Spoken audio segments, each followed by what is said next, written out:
को आशीष दे। 2 Corinthians chapter 2 and verse 11. और दूसरा कुरिन्थियों उसका दूसरा अध्याय पढ़ेंगे इस You know, वक्त। when Paul wrote to the Corinthian church, और देखिए जब प्रेरित पौलुस ने कुरिन्थियों की कलीसिया को लिखे, he exposed something that was hidden. तब उन्होंने कुछ ऐसी चीज का खुलासा किया जो कि छिपा हुआ था। You know what he said? और देखिए उन्होंने क्या He कहा, said, lest Satan should take advantage of us. और देखिए इस प्रकार उन्होंने लिखा कि शैतान का हम पर कोई दाव न चले। Satan should not take advantage of us, for we are not ignorant of his devices. और दूसरे शब्दों में शैतान हमारा फायदा न उठाने पाए क्योंकि हम उसकी युक्तियों से अनजान नहीं। Saint Paul, the apostle, और देखिए यहाँ पर हम देखते हैं प्रेरित पौलुस को, he exposed the schemes of the devil. यहाँ पर शैतान की जो साजिशें हैं उनका वो पर्दाफाश करते And हैं। he was telling the believers, he was telling the Christians in Corinth, he says, you guys, you know what Satan can do. So, you know, when you know what the enemy can do, you are always ahead of the enemy. कुरिन्थियों के जो मसीह लोग हैं उनसे ये कहता है कि हे लोगों, तुम जो शैतान की साजिशों को पहचान सकते हो, जान सकते हो, और जब आपको शत्रु की सारी योजनाएं पता होती हैं तब आप उनसे एक कदम आगे ही रहेंगे। You know, the generals in warfare, they know what the enemy is up to, and they are miles ahead of what the enemy can do. Hallelujah. और देखिए जो फौज के जो सेना प्रधान होते हैं वे हमेशा शत्रु की जो युक्तियां होते हैं उन्हें वो पता लगा लेते हैं, जिसके वजह से जब वो बातें उन्हें पता चल जाती हैं तो अपने शत्रुओं से मीलों दूर वे आगे रहते हैं। You see, Prophet Elisha, आप देख सकते हैं भविष्यवक्ता एलीशा को, he exposed the schemes of the Syrian army, and so the Israeli army were safe from the enemy attack. हम देखते हैं कि उन्होंने सीरिया की फौज की जो भी युक्तियां थी, जो भी साजिशें थी,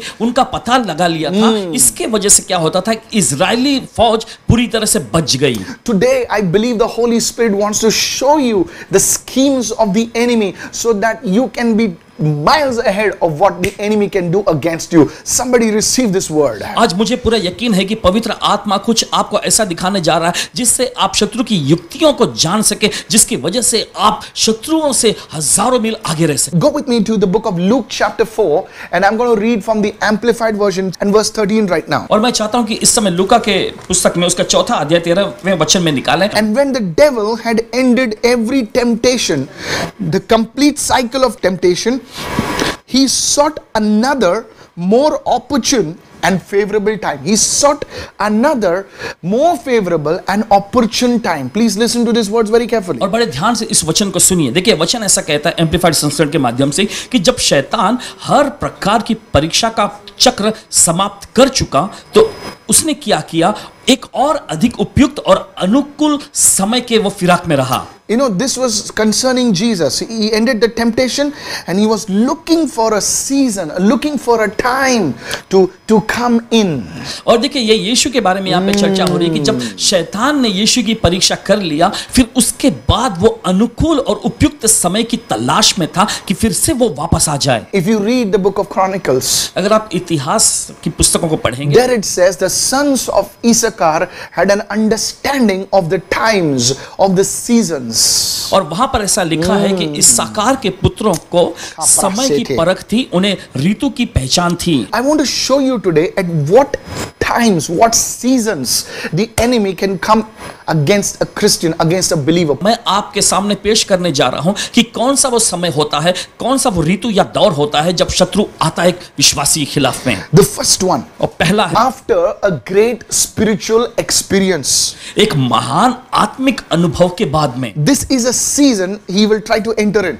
और ये वो दौर होता है या वो ऋतु होता है जब वो कोशिश करेगा अंदर आने के लिए। That's why Paul the apostle said, give no place to the devil. He was not writing to unbelievers. He was writing to one of the most powerful churches, the church of Ephesus. Come on. हम देखते इसीलिए प्रेरित पौलुस ने ऐसा लिखा विश्वासियों को कि शैतान को कोई भी जगह मत दो। देखिए वो अविश्वासियों से नहीं बोल रहा था, वो एक बहुत ही सामर्थशाली कलीसिया के लोगों से कह रहा था जो कि इफिसुस की कलीसिया के लोग थे। You may be going through a very tough time in your life right now. हो सकता है कि आप अपनी जिंदगी में कठिन दौर में से जा रहे हैं इस But वक्त। this word will help you to come out of it, and not only just come out of it, to stay strong for the rest of your life. Hallelujah. लेकिन यह वचन आपकी मदद करेगी बाहर आने के लिए, और सिर्फ बाहर आने के लिए ही नहीं, लेकिन अपनी जिंदगी में हर एक समय, हर समय मजबूत तौर पे बने रहने के लिए। First place the enemy comes in is after a great spiritual experience.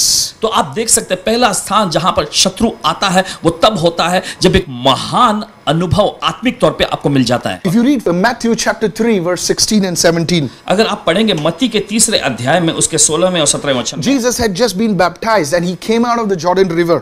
हम देखते हैं वहां पर कि यीशु ने बस अभी अभी पानी में बपतिस्मा लिया और फिर उसके बाद यरदन नदी में से ऊपर आए। Now listen to this. अब ध्यान से The सुनिए, Bible says the heavens were opened. और बाइबल ऐसा कहती है कि आकाश खुल गया था, The Spirit of God descended upon him.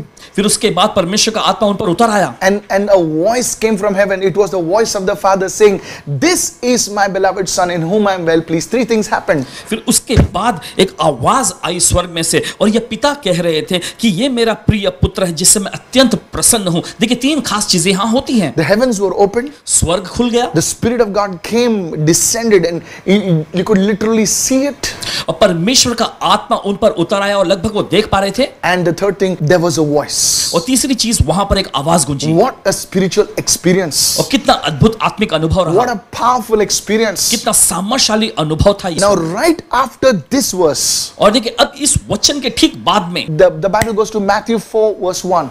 अगर आप पढ़ेंगे बाइबल जो है मत्ती के 4 अध्याय के पहले वचन, Jesus was led by the Spirit into the wilderness. Why? To be tempted by the devil. You see, just after the experience, that powerful experience, the enemy tried to come against Jesus. Listen carefully. देखिए वचन ऐसा कहता है, तब आत्मा ने यीशु की अगुवाई की जंगल में जाने के लिए, देखिए इतना बड़ा महान अनुभव पा लेने के बाद वहां पर देखिए शत्रु आता है। You know, one sister wrote to me. और देखिए एक बहन ने लिखा, You know, it says, I was on this 21-day fast. उन्होंने ऐसा लिखा कि मैं इस 21 दिन के उपवास सत्र में था And I had such a wonderful time. और मेरा बड़ा अद्भुत समय भी था, And 20 days were over. और फिर 20 दिन खत्म हुए, On the 21st day, लेकिन 21वें दिन में there was a big fight in my house. और मेरे घर में एक बहुत बड़ी लड़ाई छिड़ गई। See, you need to understand that you need to guard those spiritual experiences. You cannot be loose in your walk with God. और देखिए आपको समझने की Hallelujah. जरूरत है कि आत्मिक अनुभव जो आपने पाया है उसे आप यूं ही ढीले ढाले पड़ के गंवा नहीं सकते, आपको उनकी रक्षा करने की जरूरत है। You decide to pray in the mornings.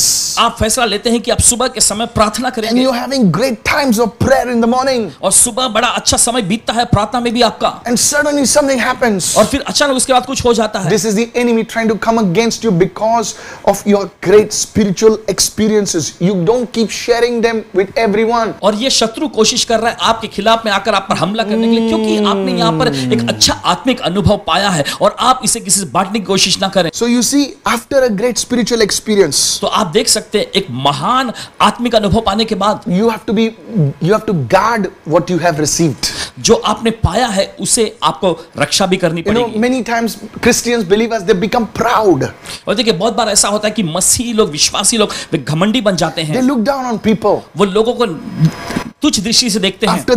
After that super encounter with God, after that 40-day fast, after that 7 hours of prayer, after something, they look down, and you see the enemy comes after a great spiritual experience. You need to be careful. Lift your hand and say, I receive this exhortation. Come on, somebody say और देखिए आपने hallelujah. जो अच्छा अनुभव पाया उपवास का, 7 घंटे का प्रार्थना का, इसके बाद शत्रु आता है आपके खिलाफ में, तो लेकिन आपको इसकी रक्षा करने की जरूरत है। There are many of you. You are so hungry for the word. You're just pulling it out. Hey. आप में से बहुत सारे लोग वचन के लिए बहुत ही भूखे हैं और बस आप यूं ही खींच के निकाल रहे हैं इस वक्त। You know, when you receive that prophetic word, देखिए जब आप वो भविष्यवाणी का वचन पाते a हैं, great man of God, a great woman of God comes and prophesies over you, says something big over you, you should be very careful to guard that experience. Otherwise, the enemy will come and steal that thing away from you. परमेश्वर के कोई जन, परमेश्वर के भविष्यवक्ता आकर आप पर कोई बड़ी अच्छी भविष्यवाणी करते हैं, आप बड़ा अच्छा वचन पा लेते हैं, तो आपको इसके बाद उस चीज की रखवाली करनी पड़ेगी, पहरेदारी करनी पड़ेगी, नहीं तो शत्रु आकर वो सारी चीजें चुरा ले जाए इस You वक्त। see, after a great success, और देखिए एक महान सफलता के बाद, after a great victory, एक महान विजय के बाद में, we tend to become relaxed. और देखिए उसके बाद हम आराम के रवैये में आ जाते You हैं। become so, oh, I just had a good meeting just now. I just had a great worship time just now. Thousands of people were clapping. Thousands of people were seeing me. You tend to become relaxed. You had success, but now you're just putting your feet down. You're relaxing. That's the time the enemy tries to come in. You need to be careful. You need to watch. Somebody say, I am listening. और Hallelujah. देखिए, आपने कहीं पर आराधना का सत्र लिया और वहां पर हजारों की तादाद में लोग इकट्ठा हुए, वे ताली बजाने लगे, गुणगान करने लगे और इसके बाद आपको बड़ी अच्छी खुशी हुई, आपने बड़ा अच्छा अनुभव पाया। उसके बाद ऐसा होता है कि आपका रवैया जो है ढीला ढाला आराम करने जैसा हो जाता है, क्योंकि यहीं पर शत्रु आपके खिलाफ में आता है। आपको सचेत रहना है, आपको सावधान रहना है। Today I believe you are going to go on a new level in your walk with God, in your anointing. Somebody say, I receive it. Hallelujah. आज मुझे पूरा यकीन है कि परमेश्वर के साथ आपके सफर में, आपके अभिषेक के स्तर में आप नए स्तर में जा रहे हो, तो चिल्लाएं hallelujah. You know, somebody said forewarned is forearmed. Hallelujah. और देखिए, ऐसा किसी ने ऐसा कहा कि चेतावनी से पहले से पाना ये हमारे लिए पहले से पा लेना है। The Lord is teaching us. परमेश्वर में सिखा रहा है। So when you have a spiritual experience, जब आप आत्मिक अनुभव पाते हैं, after that the enemy wants to get in. और देखिए, उसके बाद शत्रु कोशिश करेगा अंदर आने के लिए। Stay humble. नम्र बने रहें। Stay, maintain and guard what you received. जो आपने पाया है उसे बनाए रखें, उसकी रखवाली करें। The second thing, दूसरी चीज, at the beginning of something, किसी चीज की शुरुआत में, at the beginning of something big in your life, आपकी जिंदगी में किसी बड़ी चीज की शुरुआत में the enemy will try to come in. शत्रु कोशिश करेगा अंदर आने की। One day one man wrote to me. एक दिन किसी व्यक्ति ने लिखा मुझे, He said, Pastor Mike, उन्होंने कहा, पासवान Mike ji, whenever there is a big function going to happen in our family, जब कोई बड़ा सा उत्सव हमारे परिवार में होने जा रहा होता है, on that very day before the function can happen, somebody will have an accident. उस उत्सव के बस होने से पहले ही किसी न किसी का एक्सीडेंट हो जाता है। Somebody's marriage, और ये किसी की शादी हो, somebody's engagement, किसी की मंगनी हो, you're opening a big business, a shop or something, somebody's accident. कोई बड़ा व्यवसाय आप खोल रहे हैं या फिर कोई दुकान आप खोल रहे हैं, कुछ अचानक हो जाता है। You're joining that job, आप उस नौकरी पर जुड़ रहे हैं, something happens. कुछ हो जाता है। You see, आप देखते हैं, this is the time ये वो समय होता है that the enemy tries to enter. जब शत्रु कोशिश करता है अंदर आने की। He knows that what you're about to do is destiny changing. Your life will never remain the same again. So he will try to disrupt it. When? At the start. और देखिए, वो जानता है कि आपका ये किया हुआ कार्य आपके विधान को हमेशा बदल कर रख देगा, तो आप वो गड़बड़ी लाने की कोशिश करता है। क्या आप सुन रहे ध्यान से? So you need to cover it in prayer. तो जरूरी है कि आप प्रार्थना में से ढक लें। You just don't jump into anything. बस आप किसी भी चीज में यूं ही छलांग मत मारें। You see, when we are about to start something big, you know, और देखिए, जब हम कुछ बड़ा शुरू करने पर होते हैं, before Jesus could start his ministry, इससे पहले कि यीशु अपनी सेवकाई शुरू कर, the devil came in. He had to defeat the devil through the word, through the power of the Holy Spirit, and then he could enter into ministry. So before you enter into something, that's the time also the enemy comes in. You need to understand this truth. और देखिए, इससे पहले कि यीशु मसीह अपनी सार्वजनिक सभा को शुरू करते, शत्रु आग धमका और यीशु मसीह ने पवित्र आत्मा के सामर्थ्य से उसे पूरी तरह से हरा दिया था। इसलिए जब भी आप कुछ शुरू करने की कोशिश करते हैं, ये वो समय होता है जब शत्रु आ जाता है। Is something big happening? We are so excited. We hardly pray. Oh, it's so amazing. So you need to spend time. You need to cover that prayer, that marriage, that engagement, that relationship, that venture in prayer before you enter into it. और देखिए, इसी वजह से हम देखते हैं, जब भी जिंदगी में परिवार में कुछ बड़ा होने वाला होता है, तो हम बड़े खुशी के रवैये में आ जाते हैं, लेकिन जरूरी है कि हम उन चीजों को, उन बातों को प्रार्थना में ढक लें। You are entering in that new house. आप किसी नए घर में कदम रखने वाले, Why not spend time in prayer before you enter that new house? 2 or 3 days of prayer. और चलिए, क्यों ना आप उस घर में कदम रखने से पहले 2-3 दिन जो है प्रार्थना में बिताएं और प्रार्थना में उस घर को, उस चीज को ढक लें। So the first thing we saw that we are not ignorant of what the enemy is trying to do. तो पहली चीज हमने ये देखा कि जो शत्रु करने पर है, हम उसकी युक्ति से अनजान नहीं है। We are wise because the Holy Spirit will expose everything what the enemy is up to. और हम बुद्धिमान हैं क्योंकि पवित्र आत्मा उन सारी चीजों का पर्दाफाश करेगा जो शत्रु करने पर है। So we are seeing where the enemy comes in. What are the seasons that the enemy walks in? The first one is after a great spiritual experience. और तो फिर इसके बाद हमने देखा कि कौन सा वो दौर होता है जब शत्रु अंदर आ जाता है, वो हमला करने की कोशिश करता है। तो सबसे पहले हमने देखा कि एक बड़ी महान आत्मिक अनुभव मिलने के बाद, and secondly we saw at the beginning of something big in our lives. और दूसरी बात जो हमने देखा कि हमारे जिंदगी में कुछ अगर बड़ा होने वाला होता है तब होता है। Point number 3. तीसरा मुद्दा, Believers or Christians, when you are very at your weakest point in your life. और देखिए, मसीह लोग, जो विश्वासी लोग होते हैं, आप अपने जिंदगी के एकदम वो नाजुक स्तर में, you know, that's the time the enemy will come in. उस समय पर शत्रु आएगा। At your weakest point, not at your strongest point, at your weakest point the enemy will come in. और आपके कमजोर स्थिति में, आपके नाजुक स्थिति में, देखिए आपके जयवंत स्थिति में नहीं लेकिन कमजोर नाजुक स्थिति में शत्रु आएगा। You know, when you're emotionally down, देखिए जब आप भावनात्मक तौर पे टूटे हुए होते हैं या नीचे होते हैं, somebody has hurt you, किसी ने आपको ठेस somebody पहुंचाई, has betrayed you, किसी ने आपको धोखा दिया, somebody has walked out on you, और कोई बस आपको नजरअंदाज करके चला गया, somebody is stabbing you somewhere on a social media or something. You're emotionally down. देखिए जब आप भावनात्मक तौर पे टूटे हुए होते हैं या नीचे होते हैं, Somebody has hurt you, किसी ने आपको ठेस somebody पहुंचाई, has betrayed you, किसी ने आपको धोखा दिया, somebody has walked out on you, और कोई बस आपको नजरअंदाज करके चला गया, somebody is backstabbing you somewhere on a social media or something. You're emotionally down.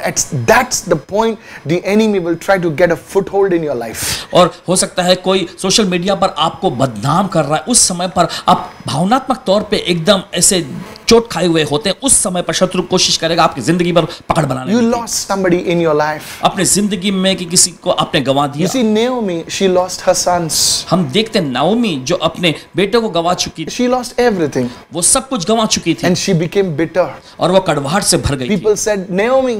और लोगों ने उसे पुकारा नाओमी बोल You के। know what she said? आप जानते हैं फिर Says, उसने क्या don't call me Naomi. उसने कहा, मुझे नाओमी मत Call me कहना, bitter. Call me Mara. और मुझे मारा नाम से पुकारो, Because मुझे कड़वी बोलो, Almighty God has dealt bitterly with me. क्योंकि सर्वशक्तिमान परमेश्वर ने मेरे साथ कड़वाहट का बर्ताव किया You है। see, she didn't blame anybody. She didn't blame the government. She didn't blame this one. She didn't blame anyone. Suddenly, she pointed a finger at God. और आप देख सकते हैं ना वो सरकार पर, ना किसी और इंसान पर, ना किसी संस्था पर उसने उंगली उठाया। अचानक ऐसा होता है कि वो परमेश्वर पर आरोप लगाने लगती है, परमेश्वर पर उंगली She उठाती है blamed God for everything. और हर एक बुरी चीजों के लिए परमेश्वर पर आरोप लगाती When you है। lose your job, when something happens, you start saying, "Oh, God, what did you do for me? You are responsible." So you see how the enemy uses these low moments in your life to come and make a stronghold in your life. तो आप देख सकते हैं कि जब आप नौकरी गंवा बैठते हैं या आपके साथ कुछ बुरा हो जाता है तो आप परमेश्वर पर उंगली उठाते, परमेश्वर पर आरोप लगाते हैं। उसके बाद आप देख सकते हैं कि जब आप अपने जिंदगी के भावनात्मक क्षेत्र में एकदम ठेस खाए हुए होते हैं, कमजोर पड़ जाते हैं, तब शत्रु आपकी जिंदगी पर आकर पकड़ बनाने की कोशिश Listen करेगा। very carefully. और बड़े ध्यान से सुनिए, Don't allow your emotions to rule you. और अपने भावनाओं को आप पर नियंत्रण करने मत दीजिएगा। And even when you're down, और जब आपकी स्थिति बहुत ही कमजोर और नाजुक होती है, allow the word to rule your emotions. अनुमति दीजिए वचन को कि आपके भावनाओं पर शासन करे। When you're emotionally down, जब आप भावनात्मक तौर पे ठेस खाए हुए होते the हैं enemy will come and feed your emotions. और शत्रु आकर आपके भावनाओं को और भड़काएगा। If you're down, he say, yeah, see, where is God? What happened? You start feeding your emotions. You don't allow anyone to feed your emotions. What you do is you say, no, I'm going to follow the word. I'm going to obey the word even during these low times. Can I have a good amen, somebody? जब आप भावनात्मक तौर पे कमजोर होते हैं तब शत्रु आकर आपको कहेगा कि देखो क्या हुआ, ऐसा हुआ, तो आप उसकी बातों में न आए। आपको इजाजत देना कि वचन ही आपकी जिंदगी पर नियंत्रण करे, शासन करे। The devil lies to you when you're emotionally down. जब आप भावनात्मक तौर पे कमजोर पड़ जाते हैं तब शत्रु आपसे झूठ बोलता है। See, he left you. देखो वो तुम्हें छोड़ गया, He left you for somebody else. किसी और के लिए वो तुम्हें छोड़ गया, She left you. वो तुम्हें छोड़ गई, Go and die. जाकर मर जाओ। No. नहीं। You're emotionally down now. आप देखिए यहाँ पर भावनात्मक तौर पे कमजोर You पड़ गए have हैं। to understand this. आपको ये बात समझने की जरूरत है। At that time, you should say, उस समय आपको कहना है no, नहीं, I'll not do this. मैं ये नहीं करूंगी। What does the word say? वचन क्या कहता है? So you should understand that believers, Christians, the enemy comes in when they are very emotionally down. तो आप यहाँ पर समझ सकते हैं कि विश्वासी लोग, मसीह लोग जब भावनात्मक तौर पे कमजोर पड़ जाते हैं तब शत्रु कोशिश करता है अंदर अधमकने If की। you read Matthew 4, अगर आप पढ़ेंगे मत्ती के 4 अध्याय में verse 2 and 3, उसके दूसरे तीसरे you वचन see में Jesus had fasted for 40 days and 40 nights. वहां पर हम पाते हैं कि यीशु ने 40 दिन और 40 रात उपवास किया The Bible says he was hungry. और बाइबल कहती है कि वो भूखे थे। And that's when the tempter, the devil came. और वहीं पर हम देखते हैं परखने वाला शैतान आया। You see, he didn't come when he was strong. और देखिए जब यीशु मजबूत थे तब नहीं आया He शैतान, came when he was weak, physically weak. लेकिन वो तब आया जब यीशु कमजोर पड़ गए थे, शारीरिक तौर पे बहुत He कमजोर was हो गए। vulnerable. वो एक नाजुक स्थिति में थे। If you are the son of God, see, questioning is very identity. If you are the son of God, make the stones to become loaves of bread. और देखिए आकर वो यीशु से सवाल पूछते हैं कि अगर तू परमेश्वर का पुत्र है, देखिए किस प्रकार का सवाल उसने पूछा, अगर तू परमेश्वर का पुत्र है तो कह दे कि ये पत्थर रोटियां बन जाए। Questioning the very identity of the son of God. और हम देख सकते हैं परमेश्वर के पुत्र की वही पहचान शैतान के विषय में उससे सवाल पूछ रहा है। The enemy will come and tell you, see, God doesn't love you. शत्रु आकर आपसे कहेगा, देखो परमेश्वर तुमसे प्यार नहीं करता। See, if God loved you, would you go through all this? अगर परमेश्वर तुमसे प्यार कर रहा होता तो तुम क्या इस बुरे दौर से गुजरते? And you are like, yeah. और फिर आप कहने लगते हैं हाँ। See, the enemy trying to get a foothold. और फिर देखिए शत्रु अपनी टांग अंदर लाने की कोशिश कर रहा है। So you must recognize these schemes of the enemy. तो आपको शत्रु की इन साजिशों को समझना है। And you should say, और आपको कहना चाहिए no, नहीं, I don't believe all this. इन सारी बातों में मैं विश्वास नहीं करता हूँ। And you must go for the word. और फिर उसके बाद आपको वचन में जाना। The fourth thing, चौथी चीज, the enemy enters a person's life. जब शत्रु किसी व्यक्ति के जिंदगी में प्रवेश करता है, When a person is alone, जब वो व्यक्ति अकेला होता the enemy, the lion or the leopard, they will always isolate the prey before they can make an attack for it. शेर यानी कोई अगर जो चीता होता है या फिर कोई तेंदुआ होता है तो अपने शिकार को शिकार करने से पहले उस शिकार को अपने झुंड से अलग कर देता है। They isolate the prey, and then when the prey is alone, separated from the flock, that time they make their move. Are you getting me now? हम देखते हैं कि वो शेर जो होता है अपने शिकार को झुंड से अलग कर देता है, अकेला कर देता है, और जब वो अकेला पड़ जाता है उसके बाद वे शेर उस पर हमला करते हैं। Now you can be alone for many reasons. और देखिए कई वजहों से आप अकेले हो सकते हैं। You're hurt with somebody. किसी ने आपको ठेस पहुंचाया, You are offended with somebody. किसी ने आपको चोट पहुंचा दी, And you are angry with somebody. और या फिर हो सकता है किसी पर आप गुस्सा हैं, कुछ भी, You don't want to mix with them. आप उनसे मिलना नहीं चाहते, मिलजुल नहीं रखना The चाहते। enemy succeeds in isolating people first. शत्रु कामयाब हो जाता है सबसे पहले वो लोगों को अलग करने के लिए, अकेला करने के लिए। You see, if you read the book of 2 Samuel, दूसरा शमूएल की पुस्तक 11, उसका 11वां अध्याय है, it says, वचन कहता in the springs when the kings go to battle, और वहां पर ऐसा लिखा है कि वह दौर, वह ऋतु जिसमें राजाओं को लड़ाई के मैदान में जाना होता where था, should they be? कहाँ उन्हें होना था? They should be in the battle. उन्हें लड़ाई के मैदान में होना था। So David should have been in battle. तो दाऊद राजा को लड़ाई के मैदान में But होना what the चाहिए था। scripture says is, लेकिन वचन क्या कहता है? David sent Joab with all his servants and all Israel. See, notice, David sent Joab, his team, and all Israel in the battle. लेकिन दाऊद ने क्या किया? दाऊद ने योआब को भेजा उसके दल के साथ और सभी इजराइलियों के साथ लड़ाई में। Now listen, अब सुनिए, David's best fighting people are on the battle. हम देखते हैं दाऊद के सबसे लड़ाकू, अच्छे लड़ाकू योद्धा वे मैदान में थे, And now he's alone. और अब वो अकेला था। Bible clearly says, बाइबल साफ तौर पे कहती है, David remained in Jerusalem. Dawood यरूशलेम में ही रह गया। See, the enemy succeeded in isolating him. देखिए शत्रु यहाँ पर कामयाब हो गया था उसे अकेला करने में। And do you know what happened? और फिर जानते क्या होता है? David said, they are fighting, let me just relax. Dawood ने कहा, ओह वो लोग लड़ रहे हैं, मुझे आराम फरमाने दो। That's the time David fell into adultery. Hello. उसी समय पर दाऊद व्यभिचार में गिर गया। ध्यान से सुनिए, David did not fall in the battle. Dawood लड़ाई में नहीं गिरा, Not one scratch on his body. उसके शरीर पर एक भी खरोंच तक नहीं आई He थी। fought against Goliath. He fought against the people. Nothing happened to him. He was alone. And that's the time the devil moved in. हम देखते हैं दाऊद गोलियात से लड़ा, अपने सब प्रकार के शत्रुओं से लड़ा, लेकिन उससे कुछ भी खरोंच नहीं आई थी। लेकिन यहां पर हम देखते हैं कि वो अकेला रह गया था, उसके बाद शत्रु आ जाता है। When he's alone, जब वो अकेला पड़ा, the enemy comes in. शत्रु अंदर आया। You see, आप देखते I हैं, want you to understand this truth. मैं चाहता हूं कि सच्चाई को आप समझ लें। That's why you must not be alone in your walk with God, in your spiritual life. और इसी वजह से आपके आत्मिक जीवन में परमेश्वर के संग जो आपका आत्मिक सफर है उसमें आपको अकेला नहीं होना। You know, I saw my nephew the other day. और भाई ने अपने भांजे को देखा किसी अगले दिन, He was sitting in front of a computer screen. Sorry. Computer के स्क्रीन के सामने बैठे थे With his uniform. अपने यूनिफॉर्म को पहने हुए, And he was, sitting over there. और बैठे थे। So I was looking at that thing they sent me. और जब ये बात होते हुए जो उन्होंने चीज भेजा था देख रहे थे, I asked him, what is he doing? मैंने पूछा कि ये क्या कर रहे हैं? So they told me he's attending online school because of the lockdown in Kuwait. तो उन्होंने बताया कि कुवैत में लॉकडाउन पड़ा हुआ है, तो इसलिए ऑनलाइन के माध्यम से वो स्कूल में भाग ले रहे हैं। So diligently he was sitting तो बड़े अच्छे से बैठे हुए थे, with his uniform, अपने यूनिफॉर्म पहने हुए, with all his things he's sitting. और अपनी सारी चीजों को लेकर बैठे हुए थे। I was talking to another wonderful personality. They told me, Pastor, it's lockdown, but we are working more than we used to work in the office. और पासवान जी किसी और एक अद्भुत शख्सियत से बात कर रहे थे, तब उन्होंने इस प्रकार से बताया कि पासवान जी सब जगह लॉकडाउन पड़ा हुआ है, लेकिन अब भी हम काम कर रहे हैं और पहले की तुलना में अब हम ज्यादा काम कर रहे हैं। Students are all set with their online classes. Executives are doing their work, but Christians, oh, they're taking it easy, my brother. They are not connected with anybody. They're just taking it easy. No church, nothing. You see, this is the trouble.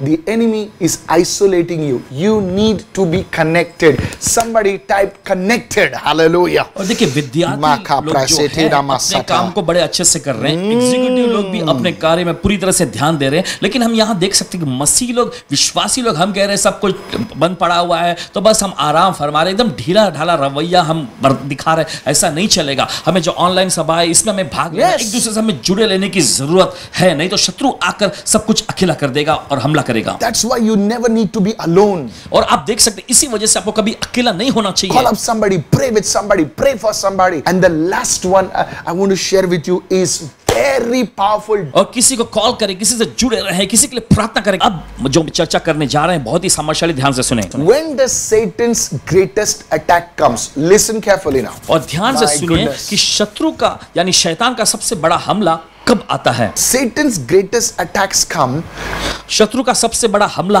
आता है in specific prophetic seasons. और खास तौर पर ठहराए हुए भविष्यवाणी के ऋतुओं के माध्यम से। You see, there is a season, there is a timing of God for a nation, for a family, for a city, for God's thing on this earth. There are seasons. और ध्यान से सुने, ऐसा ऋतु होता है, ऐसा ठहराया हुआ समय होता है जब परमेश्वर की ओर से एक राष्ट्र में या फिर एक राज्य में, एक शहर में या फिर एक परिवार में कुछ खास काम किया जाने वाला होता है। Satan's greatest attacks come during specific prophetic season. Listen carefully. और ध्यान से सुनिए, शैतान का सबसे बड़ा हमला भविष्यवाणी के जो खास ऋतु ठहराए हुए होते हैं उसमें आता है। Ephesians 6:12 tells us, और इफिसियों का 6-12 वचन कहता for we है, do not wrestle against flesh and blood, but against principalities, against powers, against rulers of darkness, against the spiritual hosts of wickedness in the heavenly places. 4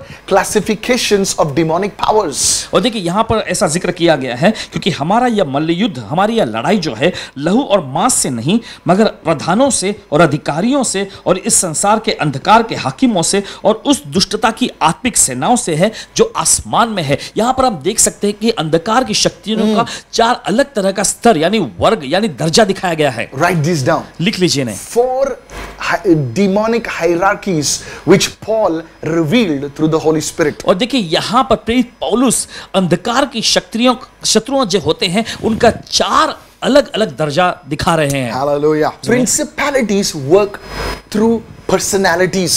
और ये प्रधान अधिकारियां जो होते हैं ये व्यक्ति या फिर शख्सियत के माध्यम से कार्य करते They हैं। work through top personalities in this world. और इस दुनिया में के जो ऊंचे पद के जो शख्स हैं उनके माध्यम से वो काम करते हैं। They don't work through ordinary people. और वो मामूली लोगों के जरिए काम नहीं करते। They work through the so-called famous personalities. I want you to understand और this. ध्यान से सुनिए, चाहते कि आप समझ जाए, वे कार्य करते हैं जो लोकप्रिय और मशहूर शख्सियत होते हैं उनके जरिए। Demonic powers, they work through people around you. और जो दुष्ट शक्तियां होती हैं, जो दुष्ट आत्माएं होती हैं, वे आपके आसपास के लोगों के माध्यम से काम करती See, हैं। Moses, आप देख सकते हैं मूसा, he was greatly resisted by Korah. और कोरा के जरिए उसका भारी विरोध किया गया था। See, they were moving led by God, but you see how the enemy used Korah to come against Moses. हम देख सकते हैं कि इजरायली लोग और मूसा जो है परमेश्वर की अगुवाई से आगे बढ़ते जा रहे थे, लेकिन कोरा और उसके लोगों ने किस तरह से उसका विरोध किया। It was not a man. The enemy was coming through that man. You see, it was a prophetic season for the children of Israel and how the enemy came against them. Listen now. और ध्यान से सुनिए, ये तो किसी इंसान का कार्य नहीं था, लेकिन शैतानी शक्तियां उस इंसान के माध्यम से खिलाफ में आए, क्योंकि ये भविष्यवाणी का एक सत्र चल रहा था इजराइल लोगों के लिए। अब ध्यान से सुने। Joshua, यहोशू he enters the promised land, attacks the first place called Jericho. और वह देखिए प्रतिज्ञा के देश में कदम रखता है, फिर उसके बाद पहले स्थान पर जिसका नाम था यरीहो, वहां पर जाकर वो लड़ाई लड़ता है। And he his soldiers, his people, don't take anything because this is the first fruits offering to God. और देखिए वो अपने लोगों से You know कहता that, है, okay? आपको ये पता है कि वो अपने लोगों से कहता है कि यहाँ की कोई भी चीज खुद के लिए मत लेना, क्योंकि ये परमेश्वर के लिए पहली उपज की भेंट है। But there is a person called Akan. लेकिन वहां पर अकान नाम का एक व्यक्ति था, The enemy works through him. शत्रु उसके जरिए काम करता He है, takes something. कुछ चीजों को वो ले लेता है इस And वक्त। because of this one man, और इस एक आदमी के वजह the से whole nation of Israel is defeated.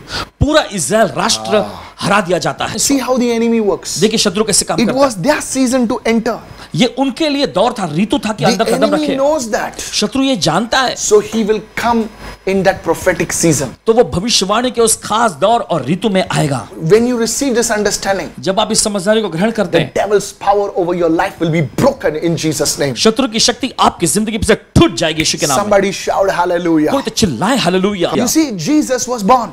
आप देखते हैं यीशु ने जन्म लिया, What does Herod do? लेकिन हेरोदेस ने क्या किया? He kills babies that are 2 years and under. He kills all the babies. हम देखते हैं हेरोदेस ने जो बच्चे 2 साल के थे या उससे कम उम्र के थे उन सबको उसने खत्म करवाया। And the Bible says there was a great crying in Ramah. और बाइबल ऐसा कहती है कि वहां रामा में एक बहुत करुणा की नाद ऐसी सुनाई दी। Babies are killed. बच्चों को मार डाला गया Innocent blood was shed और बेकसूर खून बहाया गया, because the devil knew क्योंकि शत्रु शैतान जानता the है prophetic season that Jesus Christ himself has come on this earth. और भविष्यवाणी का ऋतु, वो दौर जो कि यीशु मसीह खुद है, इस धरती पर आ गया। There's a season. आप देखते हैं ऐसा ऋतु होता है, So how the enemy tries to disrupt that season? तो कैसे शत्रु कोशिश करता है कि उस ऋतु में गड़बड़ी ले आए। He knows that the season is coming. वो जानता है कि वो दौर आ रहा So है, he will try everything to stop it. तो वो कोशिश करेगा सब कुछ करके वो रोकने की। Jesus going to deliver a man और यीशु मसीह एक व्यक्ति को छुड़ाने जा रहे हैं who will be responsible for preaching in 10 cities. Decapolis, from where we get the word metropolis. Deca means 10, polis means city. 10 cities. Hey! और यीशु मसीह एक ऐसे व्यक्ति को छुड़ाने जा रहे थे जो जिम्मेदार बनने वाला था 10 नगरों को सुसमाचार प्रचार करने के लिए। बाइबल में लिखा है कि दिकापुलिस में गया, यानी दिका का मतलब होता है 10 और पुलिस का मतलब होता है नगर। दिकापुलिस 10 नगर। Jesus going to deliver the man who will be preaching to 10 cities. And guess what? The devil knows. So he sends a storm. और यीशु मसीह एक व्यक्ति को छुड़ाने जा रहे थे Jesus. जो 10 नगरों में जाकर सुसमाचार प्रचार करने वाला था, लेकिन शैतान इस बात को जानता है, तो उसने क्या किया? उसने तूफान को सामने लेकर आया। He knew that the season of that man is coming. He knew that the season of Israel is come. He knew. The devil knew. So what he will do? He'll try to introduce problems. He'll try to introduce things. This is what the Lord is showing you right now and showing us right now. और देखिए शैतान जानता था कि वो व्यक्ति के सामने उसको छुटकारा मिलने वाला है। शैतान जानता था कि भविष्यवाणी का दौर जो उस व्यक्ति के लिए आ गया, भविष्यवाणी का दौर इजरायलियों के लिए आ गया, लेकिन उसने क्या किया? उसने गड़बड़ी को लेकर आया। वैसा ही वो करता है, समस्याओं को लेकर आता है, परेशानियों को लेकर आता है, ताकि वहां पर गड़बड़ी को ले आए। This coronavirus has shut down every known business, every known house of God. It has shut down everything. आप देख सकते हैं ये कोरोना वायरस जो है हर एक प्रकार के व्यवसाय को बंद कर दिया है। परमेश्वर के हर एक घर को इसने बंद कर दिया, सब कुछ इसने बंद कर दिया है। Can I tell you something? क्या मैं आपसे कुछ कह सकता हूं? Listen very carefully. ध्यान से सुनिए। I heard in the spirit Paswan ji ने आत्मा में सुना a great wave of the Holy Spirit, a great awakening coming. And because of this wave, thousands of people are going to be swept into the kingdom of God. They are going to be saved. They are going to receive salvation in Jesus' name. Come on, somebody receive it. पवित्र आत्मा की जागृति, एक बहुत बड़ी जागृति जो है इस धरती पर Who's आने वाली, receiving? इस धरती पर आने वाली, जिसके जरिए क्या होगा? हजारों की तादाद में लोग सीधे बहते हुए परमेश्वर के राज्य में आ जाएंगे। कौन ग्रहण कर रहा है इस वक्त? Before the rapture can take place. और इससे पहले कि रैप्चर होए, Before the catching away, the snatching away, whatever you call it, okay, I don't want to get into that. Okay, the snatching away, the rapare, you know, the Latin word, you know, the harpazo, the snatching away, you know, those things can happen to the church of Jesus. The Holy Spirit will take away the church. Okay, before that, there's a lot of people going to come into the kingdom of God. और देखिए, इससे पहले कि rapture होए, इससे पहले कि बादलों पर उठा लिया जाना, या फिर जो भी आपके पंजे पकड़ के छीन लिया जाना, जो भी आप नाम देते, ऐसा होने से पहले एक बहुत बड़ी क्रांति आएगी। The move of the Holy Spirit will move like fire परमेश्वर की क्रांति एक आग जैसा मंडराएगी in every city, हर एक शहर में, in every home, हर एक घरों में, in every nation. हर एक राष्ट्र में। If you are watching this, अगर आप ये देख रहे हैं, I decree and declare, मैं आदेश देता हूं, ऐलान करता you हूं, will be a mighty person winning souls for Jesus. Receive it right now. आप एक सामर्थी व्यक्ति बनेंगे, आत्माओं को जीतने वाले यीशु के लिए ग्रहण करें। The enemy knows there's a great revival. Listen, every church, people are going to be saved. People are going to come to the Lord. और देखिए, बहुत Yes. बड़ी जागृति, बेदारी आने वाली है। Yes. और शत्रु इस बात को जानता है, प्रभु की हर एक कलीसिया में लोग उद्धार को पाएंगे। It will happen. ऐसा होगा। The enemy knows that. शत्रु जानता है इस बात That's को, why he's trying to stop it as much as he can. और इसी वजह से जितना भी वो रोकने की कोशिश कर सकता है वो कर रहा है। You see, God is going to send His grace, His power like never before. But what happened this time, we must not forget, because there is coming a great move soon. But don't forget these times. Don't waste this time. Seek the Lord like never before. और देखिए, इस समय को आपको बर्बाद नहीं करना है, प्रभु की खोज आपको पहले से ज्यादा करनी है।